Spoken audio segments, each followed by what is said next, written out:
Welcome to my end of year video. Last year I wrote a song to sum up 2022 and it was titled Brand New Same Old Sam. It was primarily done to just sum up everything that has happened in 2022. It was quite a roller coaster ride. And for 2023, I honestly don't have the emotional capacity to think of something creative and something funny. It was a huge struggle, to be very honest. So I've decided to just do a video, a more candid, more casual video at my home, in my home. We're left with about a month before we move in, so I'm very excited about that. But yeah, I don't want this video to be a sob story. I don't think any creator would want their viewers to just listen to their sob stories. So I'm gonna share my genuine difficulties, the challenges that I faced this year, and the solutions that I have learned of or am trying to implement. Yeah. But before I start, I just want to thank you all for following me so far. It's been quite a journey. I never expected myself to be doing content creation full-time, and for me to even have a reason to come up with content for you guys, it's really because of all of you guys. So yes, I hope you enjoy this piece. Not really enjoy lah. I hope you learn something from this also if we are kind of on the same boat. If not, you can just leave this video now because if you're a happy person, it's fine. You don't need all this information. Okay, so let me begin. Okay, genuinely, I believe that this year was so damn difficult because I had a lot of emotional baggage that I carried with me and I couldn't let go of from the past few years. I've always been a person who never tries to offend. Like, I always try to be in people's good books. I'm a yes man, a people pleaser, and I absolutely hate letting people down. So having to deal with hate comments, I know when some of you ask me about hate comments or if I'm okay, I always tell like I'm okay, I'm not bothered by things that are untrue. But some comments that question my disposition, I mean way back, even during the saga or in the months after, actually not much lah. Yeah. And being a very feeling person, it's not that easy. Yeah, that's why I feel like media is truly a place for the tough, and it's like the survival of the fittest lah. And yeah, so basically emotional baggage and me trying to get over as many things as possible. It hasn't been easy lah, and my legs are hurting, I don't know why. But I guess all these traumatic events will always be a part of me until I get over all of them eventually. I've considered going for therapy for a very long time already. I've attended some church counseling sessions to try and get better and to move on from things that were traumatic. But therapy was very hard for me to start. I haven't even started now because I'm very mistrusting of people. And also the reason why I haven't really, I really need to go for therapy now is because I've just been worshipping a lot. I've been praying a lot, reading the Word of God, and it has been very helpful for me. So if you're struggling a whole lot, right, and you feel like there have been many things taken away from you, I just want to recommend this book to you. Give Me This Mountain, Faith to Go From Barely Surviving to Actually Thriving. Yeah. I read this mostly in 2021 and 2022. Yeah. Whenever I get hit by this dark cloud of negative emotions, right, then I will worship, I will read this book, and it has really helped me. So if you want, you can go and get that book. My second solution, right, to this emotional baggage thing is just gratitude. Yeah. I have a lot of things to be grateful for, especially in this year. Even though it has been challenging, but it has been a good kind of challenge. I was stretched to do a new form of acting. Yeah, I tried acting in Channel 8 and all that. My Mandarin sucks lah. So it was just a few lines, but it was way too difficult, man. Yeah, 可是如果你是新传媒的人，你觉得我的华文是 OK， then 你是导演还是什么，你想要叫我进去演戏哦，我也是不，you see, I think just don't lah. 2023 is my first full year with SGAG, and I really feel like I'm surrounded by very good people. So yes, gratitude. There are several psychological studies that share that gratitude is a very good method to help people get out of that depressive cloud because of a shift in focus. Like, you focus not on the negative, but you focus more on the positive, and then it also activates a certain part of the brain, right, that is linked to positive emotions. Yeah, so apart from that, cognitive restructuring also lah. Yes, those are my two solutions. If you are experiencing difficulties with emotional baggage, you can try that. Some mistakes that I personally did and will not be doing in 2024 is to carry this emotional baggage, right, and only let go when I am under the influence of alcohol. I should have reached out to my sisters or I should have reached out to my close friends or family when I was struggling. But I didn't want them to feel like they have to take care of me. I think that's a mistake that I've done and I will not do next year.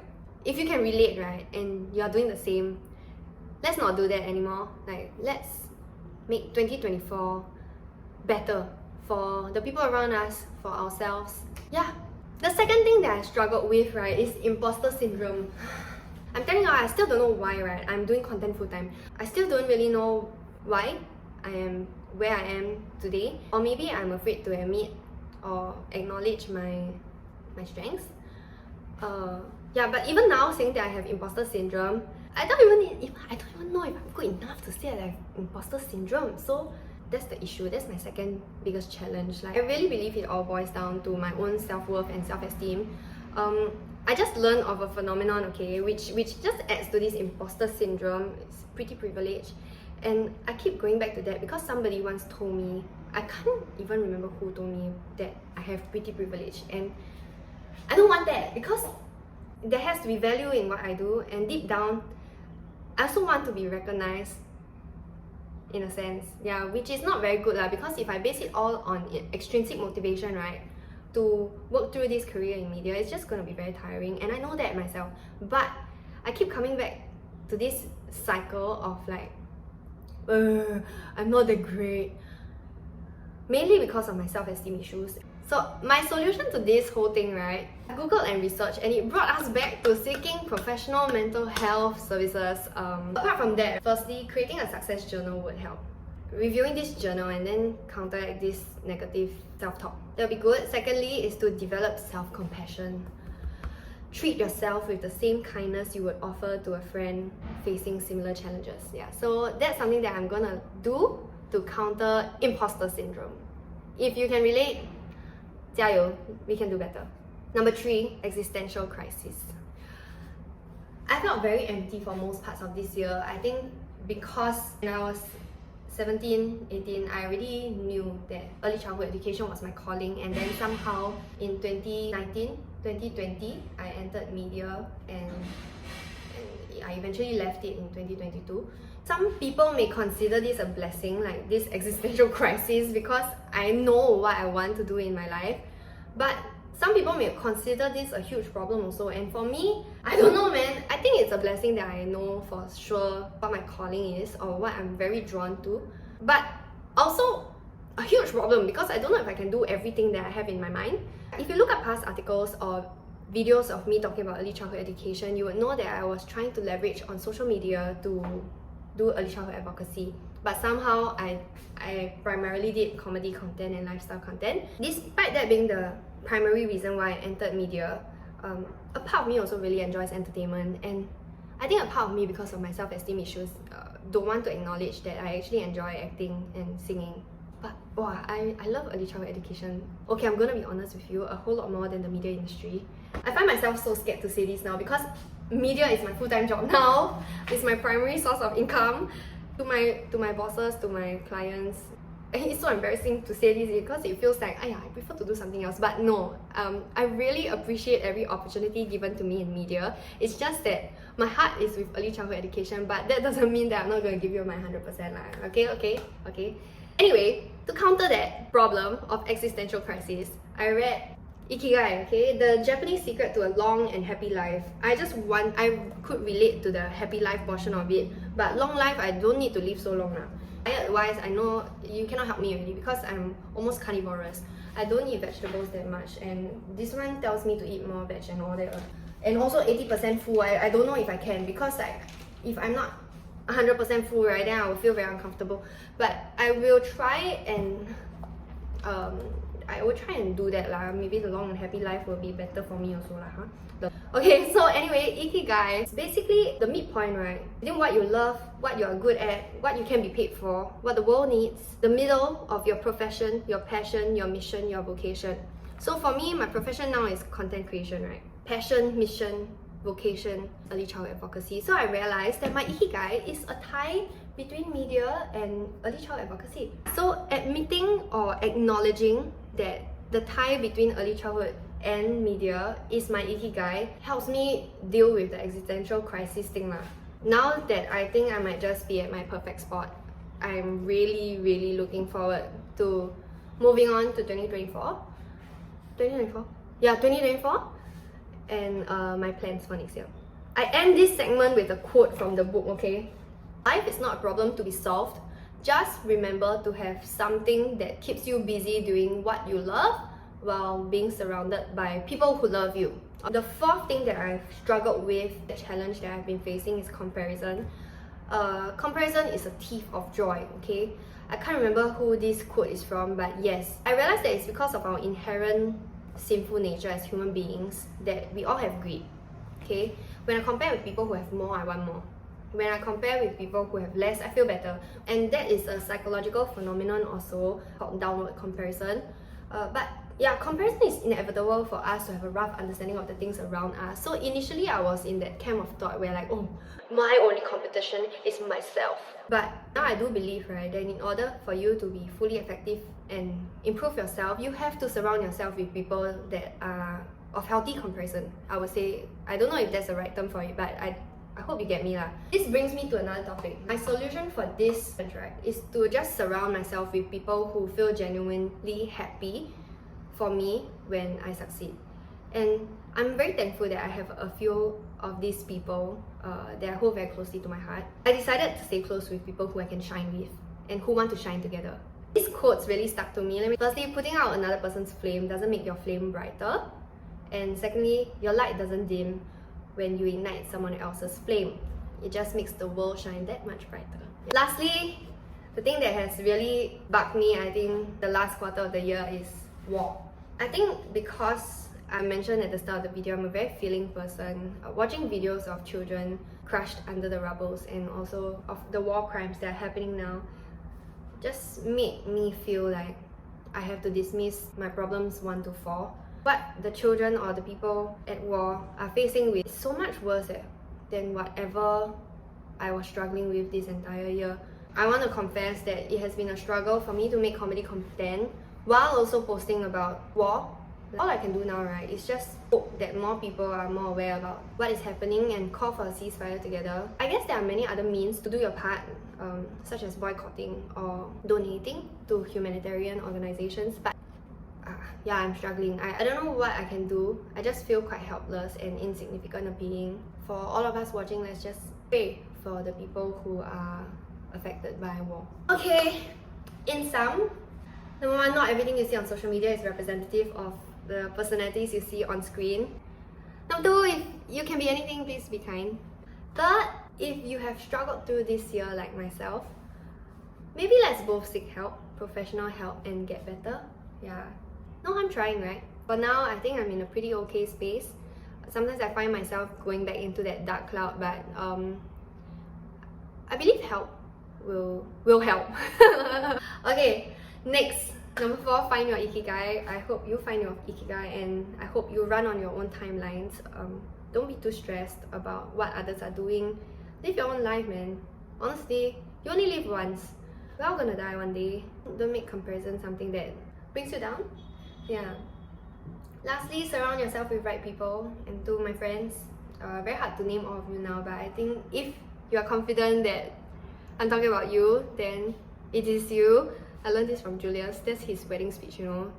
But thank you so much for being a part of my 2023. Yeah, to close, I really want to develop a better mental fortitude, and I think moving forward, I found my ikigai. I also know what's gonna keep me at flow. I want to get a better mental health fortitude, get fit and just healthy, yeah, for next year, for an exciting next year. This is something that I'm super excited about also. I'll be moving in a month's time. It's not done yet, but it's coming together. Secondly, I have an early childhood project coming up. So mummies, daddies, aunties, uncles and guardians, please keep a lookout on Ask Teacher Sam. It's something that I've been wanting to do for a very long time, and I'm really excited about it. Lastly, I'm also looking forward to some travels with some of my close friends and also with Julius. Starting with Bali. By the time you see this, I'm probably already on a plane to Bali. Yeah, and I'm really excited. I hope you are too. If you're following me because you really like my content, thank you so much. I just want to say that I really appreciate y'all being here. I wish for the best for you, your family, and your close friends, anyone you love, that God will bless y'all with divine protection, His unmerited favor, and unending grace for next year. Be well, be healthy, be kind. Thank you so much for giving me a job as a content creator. Lastly, I know this is a bit cringy, but I want to read this book to y'all. It's a book that made me cry. Can you see? The Wemmicks were small wooden people carved by a woodworker named Eli. Okay, each Wemmick was different. Some had big noses, others had large eyes. Some were tall and others were short. Okay. Each Wemmick had a box of golden star stickers and a box of grey dot stickers. The wooden people went around the village sticking stars or dots on one another. The pretty ones got stars, Wemmicks with rough wood or cheap paint got dots. The talented ones got stars too. Okay, some could jump over tall boxes or sing pretty songs. Others though could do little. They got dots. Punchinello was one of these. He tried to jump high like others, but he always fell.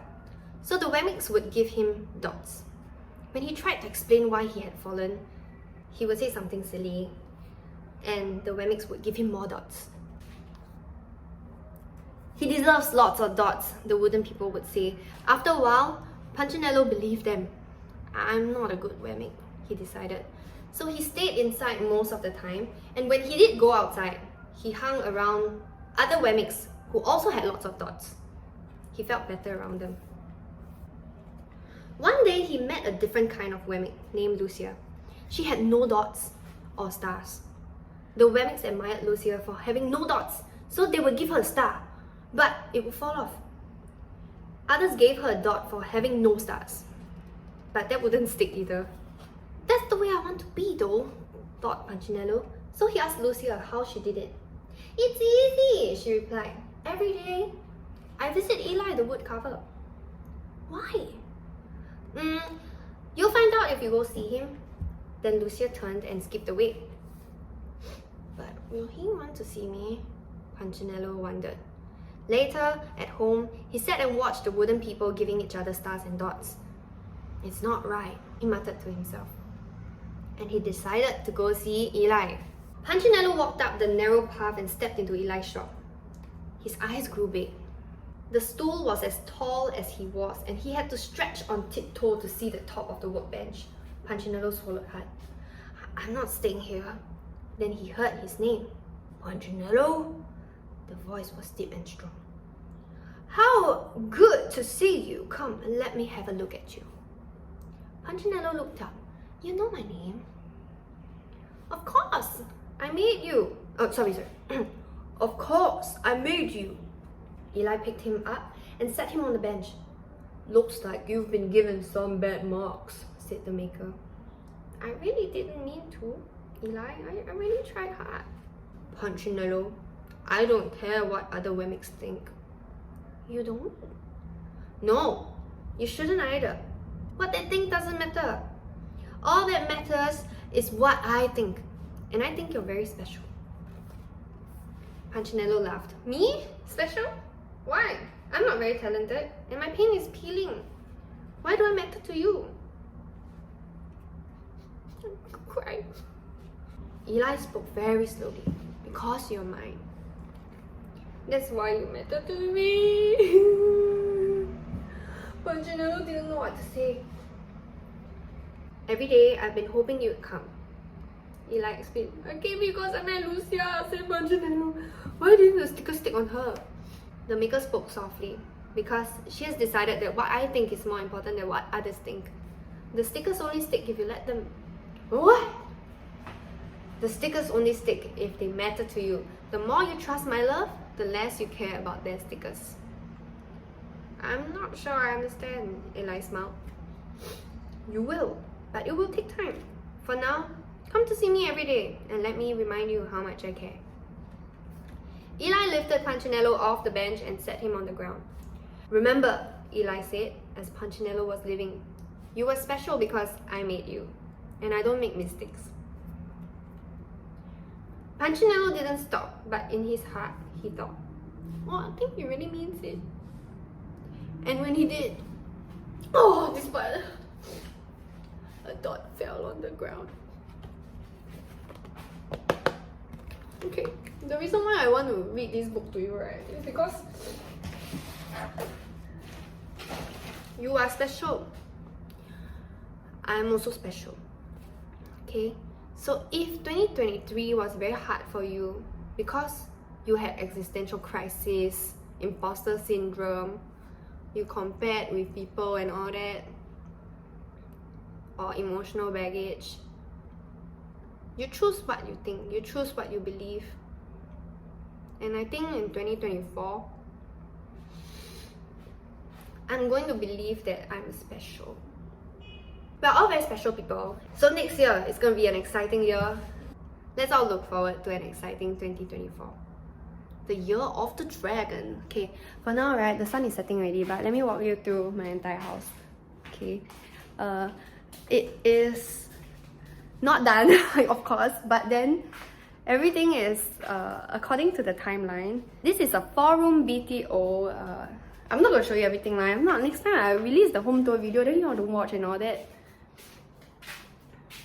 But this is where I'll be filming more content for you guys, and also where I'll be carrying out my very exciting early childhood project.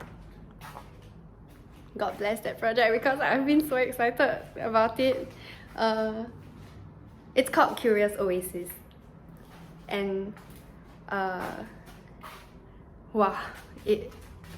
I'm so excited for it. My ikigai is early childhood education and also media, so I'm really looking forward to making learning visible for all of you, and also to share more about my journey, to see what's interesting and what you all want. And I'm glad that through reflection I got to know of my personal challenges and also come up with solutions that are helpful, at least for me now, because if it wasn't, right, I wouldn't have been able to take this video today. Alright, I think that's all. Yeah, that's all.